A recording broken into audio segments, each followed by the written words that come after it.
సంవత్సరాల తరబడి ఎన్ని మందులు వాడినా మీ మోకాల నొప్పులు తగ్గట్లేదా? ప్రాణ పెయిన్ క్లినిక్ లో అత్యాధునిక చికిత్స. ఏదైతే గుడ్లవల్లేరుకు సంబంధించిన ఇంజనీరింగ్ కాలేజీలో హిడెన్ కెమెరాల కలకలము జరుగుతూ ఉందో నిన్న రాత్రి నుంచి కూడా విద్యార్థినులందరూ కూడా ఆందోళన బాట పట్టారు.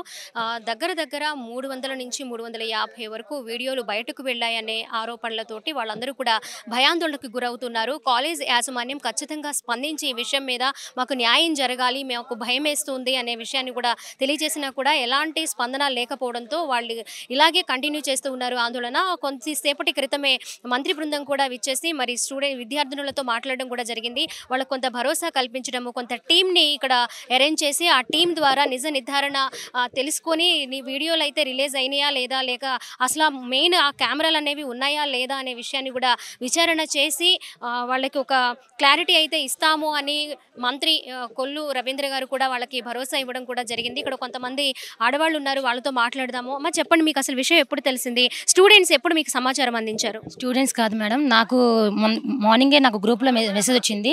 7:30కి ఆ మెసేజ్ చూసాను. 8:30కి ఇక్కడికి వచ్చేసాను షార్ప్గా.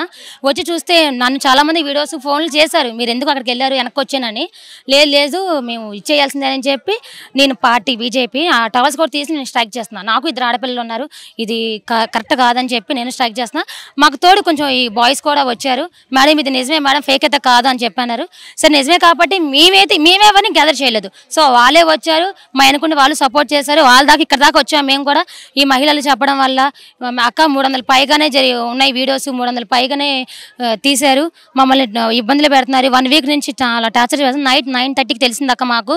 అడిగితే ఏంటని అడిగితే మమ్మల్ని కొట్టారు, ఎవరైతే ఉన్నారో వాళ్ళు కొట్టారక్క. ఇది మాకు వాళ్ళకి స్టూడెంట్స్కి ఫుడ్ కానివ్వండి, బయటికి వాష్రూమ్కి వెళ్ళడానికి కనుక ఎలాంటి పర్మిషన్స్ లేకుండా వాళ్ళని లాక్ చేశారనే విషయం కూడా బయటకు వస్తుంది. దీనిలో నిజమేంటండి? నిజమే మేడం, అది నిన్నటి నుంచి కూడా బయటికి రాని వల్ల ఫుడ్ అనేది లేదు. వాళ్ళకి ఎవరైతే తప్పు చేశారో వాళ్ళు సప్లై చేస్తున్నారు, వాళ్ళకి వాటైనా ఫుడ్ అయినా సప్లై చేస్తున్నారు. వీళ్ళకి సప్లై లేదు, వీళ్ళకి తినడానికి కానీ ఏమి కానీ లేదు. వీళ్ళు ఏంటంటే వాళ్ళు ఎక్కడికి వెళ్ళకుండా ఉండాలని వీళ్ళు కాపలా కాసుకుంటూ చూస్తున్నారు. ఇలాంటి న్యాయం అయితే జరగదు. ఇప్పటిదాకా చాలామంది అయితే వచ్చి వెళ్ళారు, న్యాయం చేస్తాను అంటున్నారు. అది ఎంతవరకు జరుగుతున్నది అది ఇది అవ్వాల్సింది. కానీ ఆ బాధ్యత మా పిల్లలు, మా స్టూడెంట్స్ తల్లిదండ్రులు అందరూ వచ్చి ఎవరికాల స్టూడెంట్స్ తీసుకెళ్తున్నారు. ఏంటంటే భయం, ఒక ఆడపిల్లకి రక్షణ ఇక్కడే లేకపోతే ఇంకెక్కడ ఉంటుంది? ఒక ఆడపిల్ల శత్రువు అయితే ఎట్లా ఉంటుంది అని. సో ఇక న్యాయం చేయండి, ఆడపిల్లలకి న్యాయం చేయండి. ఏదైతే రాత్రి నుంచి ఫుడ్ ఏమీ లేకుండా తిప్పలు పడుతున్నారు పిల్లలు, వాళ్ళకి న్యాయం చేయాలనే కోరుకుంటున్నాం. మీరు చెప్పండి, ఏ విధంగా చూస్తారు? అంటే ఒక లేడీయే ఇంకొంతమంది లేడీస్ని అట్లాగా వీడియోస్ అవేది చిత్రీకరించి బయటికి పంపడం అనేది ఏ విధంగా చూస్తారు? మనం చూస్తూ ఉన్నాము సమాజంలో ఆడవాళ్ళ మీద చాలా దారుణాలు జరుగుతున్నాయి, ఘోరాలు జరుగుతున్నాయి, దాడులు జరుగుతూ ఉన్నాయి. కానీ ఒక అమ్మాయి ఇంకొక అమ్మాయికి శత్రువుగా మారడాన్ని ఏ విధంగా చూస్తారు? ఇది దురదృష్టకరమైన విషయం అమ్మా. ఏం చూస్తాం, వాళ్ళని తీసుకొచ్చి శిక్షించిన రోజునే వీళ్ళకి గుణపాఠం అనేది కలుగుద్ది. కానీ వాళ్ళనే ఎవరైతే చేశారో వాళ్ళని కప్పెడుతున్నారు ప్రతి ఒక్కళ్ళు కూడా. మన కలకత్తాలో జరిగింది, ఏం జరిగింది? తీసుకెళ్లారు, దహనం చేసేసారు, అయిపోయింది. ఇదే విధంగా కొన్ని 100 మంది స్టూడెంట్స్, 1500 మంది స్టూడెంట్స్ ఉంటారమ్మా. మాకు 2 ఆడపిల్లలు ఉన్నారు. ఎవరైనా ఒకటే, ఆ ఆడపిల్ల జీవితం బయటకు వెళ్ళిందంటే ఏమవుతుంది అనేది ఆలోచించుకోవాలి. రేపు పొద్దున వాళ్ళు ఉన్నత చదువులు చదువుతారు, పైన ఉద్యోగాలు చేయడానికి వెళ్తారు. ఒక వ్యక్తి ద్వారా ఫోన్ సిమ్ ద్వారా ఎన్ని 100 మందికి వెళ్తుంది, ఎన్ని వేల మందికి వెళ్ళుద్ది. అమ్ముకున్నారని చెప్తున్నారు. అసలు ఆ వీడియోలను అమ్ముకుని తీయటానికి అసలు వాళ్ళకి ఎంత ధైర్యం వచ్చింది? ఈ వారం రోజులు బట్టి ఈ యాజమాన్యం ఏం చేస్తుంది అని అడుగుతున్నాను నేను. ఈ యాజమాన్యం ఈ వారం రోజులు బట్టి సర్ది చెప్పినట్టయితే, వాళ్ళందరూ పరిష్కరించినట్టయితే ఇవాళ ఈ మీడియాకి ఎక్కేవాళ్ళు కాదు, మీడియా దాకా వచ్చేది కాదు.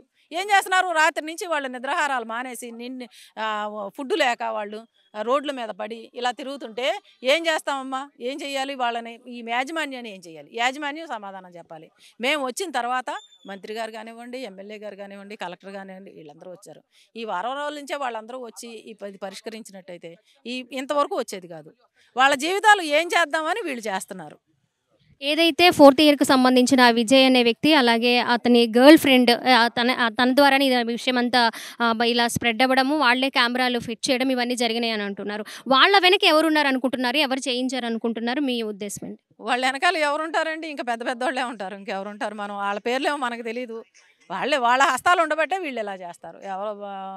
ఎవరి హస్తం లేకుండా పిల్లలు అంత డేర్ చేసి బయటికి రావడం అంటే రారు. సార్ మీరు చెప్పండి, మీరేమనుకుంటున్నారు? అంటే ఎంత ఎంతమంది స్టూడెంట్స్ రోడ్డు మీదకి వచ్చి తిండి కానీ, వాళ్ళు వాష్‌రూమ్‌కి వెళ్ళడానికి కానీ అవకాశం లేకుండా నైట్ నుంచి కూడా ఇలాంటి ఆందోళన చేస్తూ ఉన్నారు.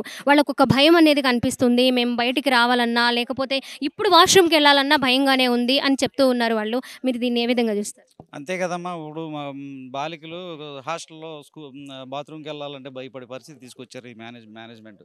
ఇప్పుడు ఒకరోజు 2 రోజుల్లో జరిగిన సంఘటన కాదు ఇది. గత కొంతకాలంగా అతని గర్ల్ ఫ్రెండ్ అడ్డం పెట్టుకుని గర్ల్ ఫ్రెండ్ సహకారంతో వీడియోలు తీస్తూ ఆ వీడియోలను బయటికి సర్క్యులేట్ చేస్తూ ఇంకొక స్పెక్యులేషన్ ఏమొస్తూ ఉందంటే ఆ వీడియోలను కూడా అమ్మాడు అనే స్పెక్యులేషన్ కూడా స్టూడెంట్స్ చెప్తా ఉన్నారు. ఆ విధంగా అంత స్పెక్యులేషన్ అంత న్యూస్ బయటకు వెళ్ళే విధంగా వెళ్ళినా కూడా మేనేజ్మెంట్ పట్టించుకోలేదు. ఇన్ని రోజులు కూడా మేనేజ్మెంట్ పట్టించుకోలేదు. పైగా ఎవరన్నా మాట్లాడుతూ ఉంటే వాళ్ళని భయపెడతాం, మీ మీ మీ మీ టీసీలు, మీ భవిష్యత్తు, మీ బయోడేటా అంతా తీస్తామనే పరిస్థితి మేనేజ్మెంట్ సృష్టిస్తూ ఉందంటే వీళ్ళు ఏ విధంగా వాళ్ళకి ఎంతగా సపోర్ట్ చేస్తున్నారని దీన్ని బట్టి అర్థమవుతా ఉంది. ఆ విజయ్ అనే కుర్రోడిని కానీ, ఇప్పుడు ఆ అమ్మాయిని కానీ, అతనికి సపోర్ట్ చేసిన అమ్మాయిని కానీ తీసుకెళ్ళి లోపలికి సపర్యలు చేస్తూ ఉన్నారు. కానీ లోపలికి సపర్యలు చేసి వాళ్ళకి మంచిగా మర్యాద ఇచ్చి వాళ్ళని సెక్యూర్ చేస్తున్నారు తప్ప వీళ్ళకి మేము వీడియోస్ తీసిన ప్రూఫ్స్ కూడా మేము ఎక్కడ కూడా బయట పెట్టాల్సిన అవసరం లేదు అనే విధంగా మేనేజ్మెంట్ పిల్లల్ని భయభ్రాంతులకు గురి చేసే విధంగా ప్రవర్తిస్తూ ఉన్నారు. ఇది మనకి భారతదేశంలో ఇంతకుముందు ఎన్నో సంఘటనలు జరిగినాయి. దీనివల్ల నిర్భయ అనే ఒక చట్టం తీసుకురావడం జరిగింది. ఇప్పుడు వెస్ట్ బెంగాల్లో చూసాం మొన్న, ఇప్పుడు ఇక్కడ చూస్తున్నాము. 300 వీడియోలు బయటకు వెళ్తూ ఉన్నాయంటే ఆ వీడియోలు బయటకు వెళ్ళే వరకు, అది వీడియో మళ్ళీ యూట్యూబ్లోకి వెళ్ళే వరకు, సర్క్యులేట్ అయ్యే వరకు మేనేజ్మెంట్ ఏం చేస్తూ ఉంది? ఇటువంటి మేనేజ్మెంట్లో మళ్ళీ పిల్లలు రేపు పొద్దున్న చదువుకోవాలంటే వాళ్ళ పరిస్థితి ఏంటి, వాళ్ళ భవిష్యత్తు ఏంటి, ఇవన్నీ కూడా ఆలోచించి ప్రభుత్వం వీళ్ళందరి మీద కఠినమైన చర్యలు తీసుకోవాలని, అదేవిధంగా ఆ ఇద్దరి మీద, ఆ అబ్బాయికి సంబంధించిన అమ్మాయి మీద నిర్భయ కేసులు విధించి కఠినంగా శిక్షించాలని మేము కోరుకుంటా ఉన్నాం. మీరు చెప్పండి. ఇప్పుడు ఇవాళ పొద్దు నుంచి ఇక్కడ కూడా జరుగుతున్నటువంటి ఈ పరిణామం చాలా దురదృష్టకరం. ఒక రకంగా చెప్పుకుంటా కూడా సిగ్గుపడాలి మానవులుగా మనం. ప్రతి చోట అక్కడ జరుగుతుంది, ఇక్కడ జరుగుతుందని మొన్నటిదాకా టీవీలో చూసాం. ఇప్పుడు ప్రత్యక్షంగా మన ఇళ్ళ దగ్గరే, మనకి దగ్గరలో ఉన్నటువంటి ప్రాంతంలో జరగడం చాలా బాధాకరణం. ఇటువంటి సంఘటనలు మళ్ళీ రిపీట్ అవ్వకుండా స్పెషల్గా ఈ ఎడ్యుకేషన్ మీద ఒక స్పెషల్ చట్టం అనేది కంపల్సరీగా గవర్నమెంట్ చేసి ఒక పద్ధతిని తీసుకురావాలని నేనైతే కోరుకుంటున్నాను మేడం. ఒక ఆడపిల్ల చదివి భవిష్యత్తు బాగుపడాలి అని పేరెంట్స్ ఎంతో ఇది చేసి కష్టపడి కూలీనాలి చేసుకుని వాళ్ళు ఇంటికాడ కష్టపడి వాళ్ళని హాస్టల్లో పెడతారు. అలాంటి హాస్టల్లో ఇలాంటి సంఘటనలు జరుగుతున్నాయి అంటే చెప్పుకోవాలంటే ఫస్ట్ ఆఫ్ ఆల్ మనం సిగ్గుపడాలి. మనకి సిగ్గు అనేది ఉంటే ఇలాంటి సంఘటన మళ్ళీ రిపీట్ అవ్వకుండా దాన్ని స్పెషల్గా తీసుకొని ఈ యొక్క సంఘటనని మనం కంపల్సరిగా ముందుకి ఇటువంటి రిపీట్ అవ్వకుండా జరగాలని నేనైతే కోరుకుంటాను. హాస్టల్ దగ్గర స్టూడెంట్స్ అందరూ కూడా గర్ల్స్ 300 మంది వెళ్ళి కంప్లైంట్ చేసినా కూడా ఎలాంటి చర్యలు చేపట్టకపోవడంతో, అలాగే కంప్లైంట్ చేస్తాము అని వెళ్ళిన వాళ్ళని కొన్ని బెదిరింపులతోటి మేనేజ్మెంట్ అయితే వెనక్కి పంపించేసింది. కేవలం 9 మంది మాత్రమే సంతకాలు చేయడానికి ముందుకొచ్చారు. ఆ 9 మందిని మేము పరిగణలోకి తీసుకొని చర్యలు అయితే చేపట్టలేమని మళ్ళీ పోలీసులు ఈ రకంగా మాట్లాడారని స్టూడెంట్స్ కూడా మాట్లాడుతూ ఉన్నారు. మొత్తానికైతే ఇక్కడ ధర్నా చేయడం వల్ల, అలాగే బాయ్స్ గర్ల్స్ కూడా ఇక్కడ నిన్నటి నుంచి కూడా ధర్నాలు చేయడం, వాళ్ళ స్టూడెంట్స్ పేరెంట్స్ కూడా ఇక్కడ కాలేజ్ దగ్గరే ఉండడంతో కొంతవరకు పోలీసులు, అలాగే కమిషనరు, అలాగే ఎమ్మెల్యేలు, మినిస్టర్ కూడా రావడంతో కొంతవరకు సర్దుమణిగిందనే చెప్పాలి. అలాగే రిటర్న్ స్టేట్మెంట్ కూడా కాలేజ్ యాజమాన్యం దగ్గర నుంచి కూడా ప్రస్తుతానికి అయితే తీసుకుంటూ ఉన్నారు. మరి మొత్తంగా పూర్తిగా ఒక క్లారిటీ అనేది మాకు రావాలి.